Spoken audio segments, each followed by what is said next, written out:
A learned man who had traveled the world over was heard telling a story about a tree in India whose fruit bestowed eternal life. The story was brought to the attention to the king, who, like most people, desired to live forever, and he instantly became obsessed with finding the tree. He ordered one of his most trusted ministers to travel to India in search of this special fruit and gave him ample funds to support his travels.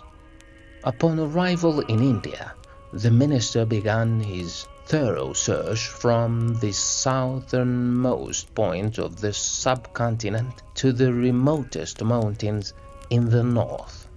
He traveled from town to town and from village to village, asking every person he came across about the tree and its fruit. Most people laughed in his face, taking him for an imbecile, while others just ignored him as they would a madman. The minister spent many lonely days and nights in foreign places, only rarely coming across a friendly face. If any did speak to him earnestly, it was to convince him to give up his useless search, to tell him that he was wasting his precious life. Some people would tease him and give him false directions to an imaginary tree in some difficult location, making him go off his trail and wasting more of his time. Mostly, though, people just laughed at him and took him for a fool. The devoted minister, however, did not give up, pressing on with his mission tirelessly. To ensure that he did not quit, the king regularly sent him sufficient funds to support him. Years passed, and the minister turned grey and old, and he finally had to admit that he had failed. With tearful eyes, he began his journey back home after years of absence and hardship. On his way back, he decided to pay a visit to a learned sheikh whom he had heard about, hoping to receive a blessing from him. However, the minute his eyes met the sheikh's, he burst into tears, sobbing uncontrollably for quite some time. Once he managed to take control of his senses, he confessed to the holy man, "Great sheikh, I've lost my way. I haven't achieved what I set out to achieve all those years ago, and now I'm returning to my master, shamefaced and empty-handed. I beg of you to take pity on me and show me the right path." "What are you searching for, my good man?" asked the sheikh with compassion.